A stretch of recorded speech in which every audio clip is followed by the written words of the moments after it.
Welcome to SVG-TV News for Thursday, June 8, 2017. I'm Lafern Fraser with the details. The search for the 6 missing Vincentians at sea continues 4 days after reports were made about the vessel they were traveling on from the Grenadine island of Carnival being in distress on Sunday evening, June 4th. Speaking with SVG-TV News earlier today, Lieutenant Ralphie Ragay of the SVG Coast Guard Services said their search and rescue mission, which started on Sunday evening, June 4th, is still ongoing, and that they, along with regional partners, which include the Carriacou Joint Rescue Coordinating Center, carried out another extensive search yesterday, Wednesday, June 7th. On board the missing vessel known as Midnight Shadow are Captain Montgomery Hazel, Claudia Williams, Lambert Ned D'Souza, Charmaine D'Souza, Sharon Simmons, and Josiane John. Their families continue to hold on to hope that their loved ones will be found alive and return home to them. And Member of Parliament for the Southern Grenadines, Terrence Oliver, has expressed concern that the rescue operations in this country may need a strategic revamping. Oliver, who was speaking on the NDP's New Times program earlier this week in relation to the 6 missing persons at sea, says that there needs to be an overall improvement in rescue missions, which he believes can save lives. What I'm not satisfied with is in terms of the first responders, in terms of responding to incidents like these in a quick, prompt, efficient manner. I know the onus is also on people who use these modes of transportation to have certain equipments in terms of life jackets and all of that. But also in terms of these boats, we also need, when people call, that the Coast Guard and whatever such vessels or aircrafts or so would be out quickly and promptly in order to save lives. The Southern Grenadines MP said while persons in the rescue missions may be highly trained, he questioned whether they might be lacking the appropriate tools to carry out their duties more efficiently. Living in the Southern Grenadines from time to time, these sorts of incidents happen. We can even go back to the we call it rock gutter issue, and what I'm looking at is the efficiency in terms of responding to incidents like these, and are we equipped to handle, to be swift off the mark in order to rescue and recover, in order to rescue persons. The St. Vincent Red Cross Society concluded a 3-day training session on epidemic control today at its headquarters for several volunteers. President Bernard Morgan said he was pleased that persons from various sectors, including the civil service and private sector, took part in the exercise.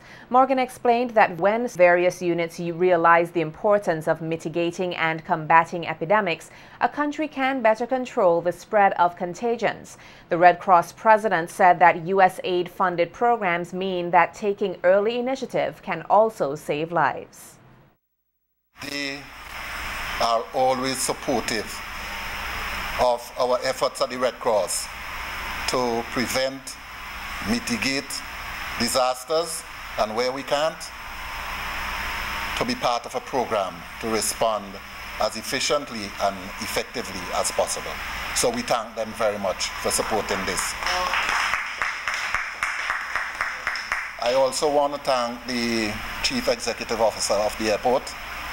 We have some of his staff here with us today, and we are happy that we have people like him, the Director of the Immigration Services, the Controller of Customs, and we have some nurses here with us today and Red Cross volunteers, that we have the leadership in our public service organizations who recognize that we have to work with ourselves and also with agencies like the Red Cross. The Red Cross is an auxiliary to the government in these matters of disaster preparedness and so forth, and that we have to work together to build and strengthen resilience at the community level and within our organizations so that we could respond properly to these threats. Epidemiologist at the Ministry of Health, Tamara Bob, commended the Red Cross for training others on how to combat epidemics, since many of them can be seen as first responders. We know that epidemics are a constant threat all across the globe, and sometimes or oftentimes during disaster, when we see epidemics on the rise, volunteers are always willing to assist, but they don't have the relevant training. So we're happy that the Red Cross is able to work along with the Ministry of Health in providing this training so that persons can be equipped to volunteer and offer the assistance needed during epidemics.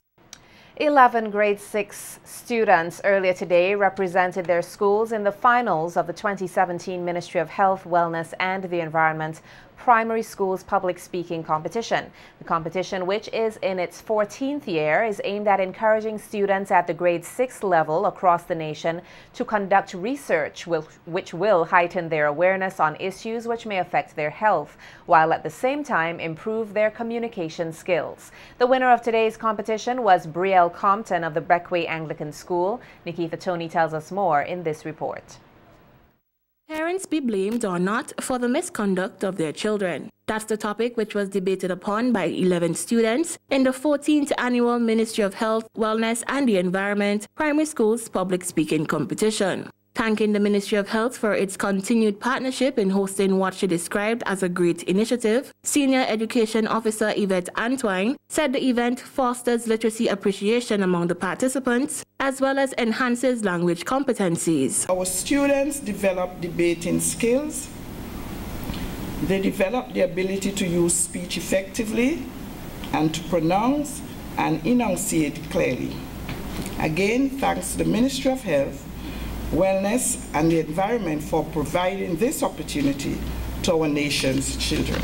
Seen as a major event for the health promotion units within the Ministry of Health, the competition, according to Health Promotion Officer Patsy Wiley, provides a platform for the exchanging of ideas and opinions on a national scale among students. In 2003, when we began, we had 8 students. Today, we have 11 schools being represented here, and this is a record. So I want to thank the schools very much. It's a platform to engage in an exchange of ideas and opinions on a national scale among our students.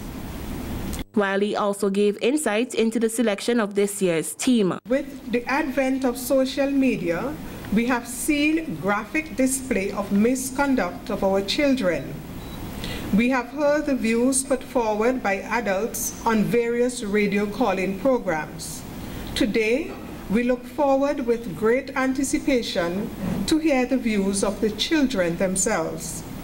The 11 finalists presented speeches in 2 categories, the prepared speech and the impromptu speech. And in the end, it was the student from the Beckway Anglican Primary School, Brielle Compton, who walked away with the Champions Trophy. Second place went to Anthony Coffey of the Georgetown Government School, with Kiara Biner of the Paget Farm Government School taking the 3rd position. The other finalist was Zulika Toby of the Calder Government School, Shania Lewis of the Fancy Methodist School, Rionique Bacchus of the Stubbs Government School, Zane King of the Paradise Primary School, Ronice Robertson, Belmont Government, Bijonique Williams, Belair Government, Tikia Williams of the Bible Methodist School, and Kiana Kwashi of the Kingston Government School. Nikita Tony reporting for SVG-TV News. Graphic designer, photographer and videographer Camilo Edwards is using his talent to help bring attention to the crime situation here in SVG through his movement dubbed Photography Against Crime. In an interview with SVG-TV, Edwards said the inspiration for the project came through his desire to do something more meaningful with his life and his skills. Pan against crime before they had a lot of these things, but it's just not been something that has been constantly done, in my opinion. You know, I walk around town, I walk around villages, wherever I go, and crimes aren't something that people think about and ponder on. It's just become a norm in St. Vincent and even around the world, where people see killing, stealing, abuse as something normal, which should not be. Like, I shouldn't have to be doing something like this to bring awareness to people, for people to see that it's not the right thing to do. Edwards says he aims to embark on a yearly program which he hopes will get Vincentians aware of what is happening in the society and on board to help make a difference. I've heard Grenada, our neighboring country, last year had 0 murders. 0. And we've already had so many people dying from murders and all these homicides, and it's crazy. So I don't see why we can't do it. It's basically a project where I'm going to do a series of photo shoots and a documentary of those series of photo shoots that depict every sort of crime known, would it be murder, child abuse, woman abuse, man abuse. So I'm going to have them in an album portraying all of that, abstract photos and straightforward photos, the good and the bad. It should be a seed that's planted in people's brain, in their minds, that okay, violence is not the key to every answer. It's not the answer to anything at all. Thanking his supporters, Edwards expressed his elation at the number of persons who have shown interest in being a part of the Photography Against Crime movement. While outlining some of the activities his movement intends to get involved with, Edwards said it is important for persons not only to support the project, but to live for the cause. My family and all the supporters out there who has been keeping watch, who has been behind me, questioning me when the next move is, when, you know, just thank you. I really appreciate it. It's gonna be a Photography Against Crime march on the 24th of June this month. Police musical band to march with us, and also the groups that they have in villages to come on out and march with us. I also have Oasis and Image Modeling Agency to join me, and also All Saints University. So if you're tired of it, if you want to speak up, you can come on out. We already have a bunch of placards ready to be shown. When you're Vinci colors, you don't have to dress down or what the case or whatever it is. You just come out in your Vinci colors, yellow, green, blue, and join the movement. Several members of the Royal St. Vincent and the Grenadines Police Force have been promoted to ranks ranging from Corporal of Police to Superintendent of Police. The promotions, which took effect from June 1st, 2017, are also inclusive of Timothy Hazelwood, an Assistant Superintendent of Police who was promoted to Superintendent of Police, and Inspectors Trevor Bailey, Nigel Butcher, and Hezron Ballantyne to Assistant Superintendent of Police. Promoted to the rank of Inspectors are Station Sergeants Charles Allen, Paul Jones, Lyndon Oliver, and Junior Simmons. Sergeants Henry Providence, Dwight Rogers, and David Chandler were elevated to Station Sergeants, while Brangurjan Glasgow of the Coast Guard was promoted to Chief Petty Officer. Meanwhile, acting corporals Royden Hanaway, Salim George, Roxanne Ralph Horn, and Jaron Glasgow, along with constables Delano Charles and Alison Simon, were promoted to the ranks of corporal. Commissioner of Police Reynold Hadaway commended the officers on their promotion, which he said is a significant milestone in the officers' careers, and encouraged them to let hard work and dedication continue to define their careers.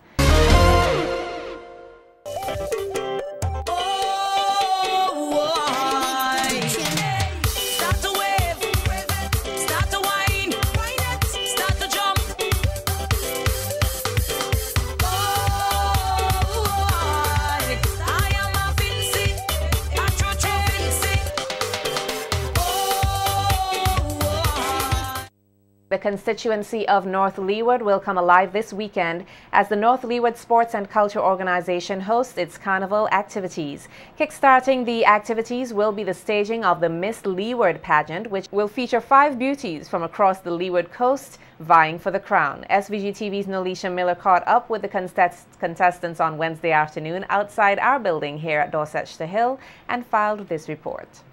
The North Leeward Carnival 2017 is expected to climax this weekend, and kicking off the activities will be the staging of the All Leeward pageant on Friday, June 9th. 5 contestants will vie for the Miss Leeward 2017 title at the Petitbordel Hardcourt.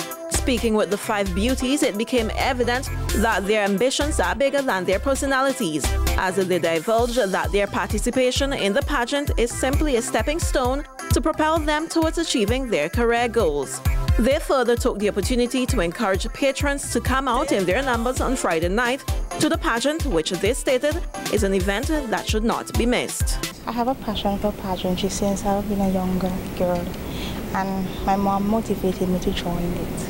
I am Cassandra Allen, proudly representing my hometown of Chauncey. On June 9th, I am inviting you to witness 5 beautiful young ladies as we grace the stage for Miss Leeward 2017. We will be having trips coming from Vermont down to the Peterborough Hard Court. I am 19-year-old Tanisha Duncan, proudly representing Vermont. Come on and on the 9th of June at the Peterborough Hard Court to witness the crowning of Miss Leeward 2017. See you there. To be an educator or a diplomat, one must be flexible and not shy. So with the exposure and the experience that I will be gaining at the Miss Leeward 2017, this can help me to become an educator. This authentic, optimistic and charismatic young lady, who is proudly representing her humble and close-knitted community Rosebank, the one and only small but very confident Trina Hooper, wishes to invite you to the crowning of Miss Leeward 2017. Me entering the Miss Leeward pageant helped me to push to boost my self-esteem and become a better person so that I can enhance my goals. I am 18-year-old Shafika Llewellyn, happy to invite you on June 9th at the Peterborough Hard Court to witness the viewing of 5 beautiful young ladies as we vie for the title of Miss Leeward 2017. Well, for most girls, entering a pageant is a dream, but for me it was never a dream. It was like entering was mostly like adding something to my daily routine because I am a workaholic, just work and home, so I needed an extra fun activity in my life, and entering so far I'm really enjoying the experience. Representative of the Beauty Show Committee and former contestant Lanisha John stated that despite the late start this year, preparations are proceeding smoothly, noting that the girls, who all have pageant experience, have made it easy for them to work with. Most of them have pageant experience, they're also mature, and they're quite manly, so it's quite easy to work along with them. With the Miss Leeward pageant, we try to do something different each year, so we don't repeat anything that happened previously. Vying for the crown on Friday, June 9th at the Peterborough Hard Court are Cassandra Allen, Miss Chauncey, Tanisha Duncan, Miss Vermont, Trina Hooper, Miss Rosebank, Shafika Llewellyn, Miss Barley, and Elise Matthews, Miss Chateaubelair. The show is expected to commence at 8 p.m. Nolisha Miller for Carnival Beats. And President of the North Leeward Sports and Culture Organization, Rayon Murray, said they are ready for the weekend of activities. Murray said every year North Leeward Carnival has been improving and is inviting Carnival revelers to take part in the weekend activities. The pageant starts at 8 p.m. What time does it finish, or is it expected to finish? It is actually expected to finish around 3-4 p.m. because what normally happens is that we have the pageant and then we go straight into the juve because the juve starts at Peterborough at the Hard Court, and we go into Fitus and back to Chateaubelair. Okay. And what time does the street jump up commence? The street jump up commences at 3 p.m. in the evening from Sharps Park, and we head into Fitzhughes again and back down. Okay. And we will be on the road up until 8 p.m. I think that more persons are gravitated towards our carnival. Why so? Well, we would have been doing it for a couple of years, and the more we would have done it is that it has been improving, and we would have actually captured the prize for most improved rural carnival last year.